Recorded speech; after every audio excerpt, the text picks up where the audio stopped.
Y a-t-il d'autres demandes d'intervention, Madame Larade, peut-être? Alors, il ne faut pas avoir fait l'ENA pour comprendre ça.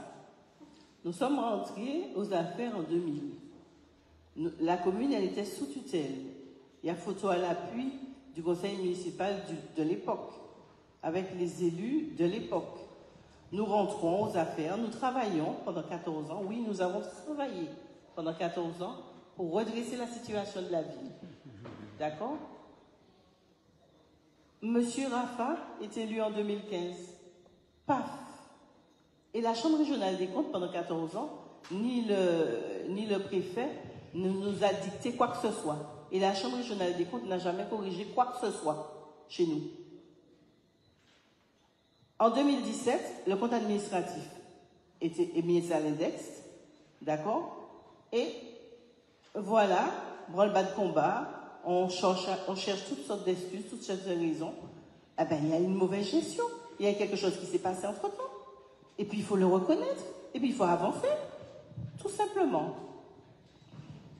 Merci Madame Larade, mais je vais continuer parce que vous m'obligez à souligner les contradictions qui sont dans vos propres propos. Si la Chambre régionale des comptes n'est pas venue contrôler vos comptes en début d'exercice, c'est parce que vous avez mal regardé son compte-rendu de 2003.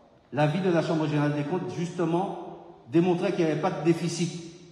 Et c'est pour ça que vous n'avez pas été suivi.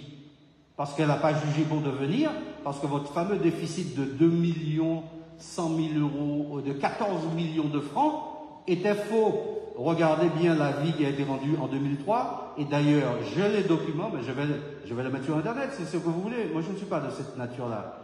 Mon prédécesseur a signé de sa main, j'ai la copie en fin 2002, la ville était excédentaire de 197 000 euros. J'ai le document signé de la main de mon prédécesseur. Et si la Chambre régionale, vous faites la démonstration qu'il n'y avait pas de déficit en disant que vous n'avez jamais eu affaire à la Chambre régionale des comptes. Sauf qu'après, il y a eu des choses qui se sont accumulées. Sauf qu'après, en 2005, vous avez fait discrètement un emprunt de 400 000 euros pour boucher le trou. Quand j'ai demandé à quoi servait ce 400 000 euros, on m'a jamais dit. C'était pas pour faire des investissements. C'était pour boucher un trou. Bon.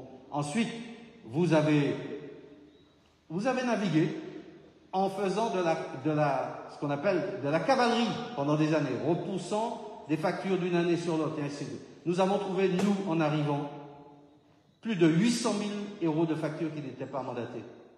D'accord? Donc effectivement, le déficit il était camouflé, tout simplement.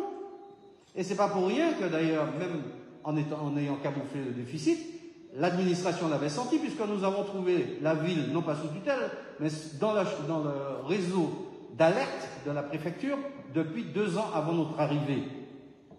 Et ne laissez pas croire, même si les gens ne sont pas des férus de la comptabilité et de la M14, qui est quelque chose de très compliqué, laissez croire aux gens qu'on est arrivé avec un excédent en 2015 et puis en 2 ans, on a causé un déficit. Et puis 2 ans après, on est déjà en train de le boucher. Non, ça fait 5 ans qu'on travaille à boucher le déficit que vous aviez camouflé.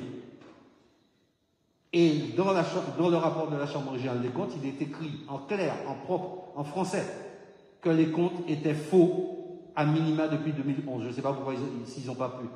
Peut-être qu'ils n'ont pas pu remonter plus loin. Mais moi, je sais qu'ils étaient faux depuis 2006. Parce que j'en ai fait la démonstration et j'ai écrit à tout le monde. Et personne n'a contesté ça parce que ces lettres-là que j'avais écrites en 2006, pour démontrer la cavalerie qui était faite, je l'ai mis dans le rapport contradictoire de la Chambre régionale des comptes. Et vous n'avez pas trouvé que j'ai menti. Bon.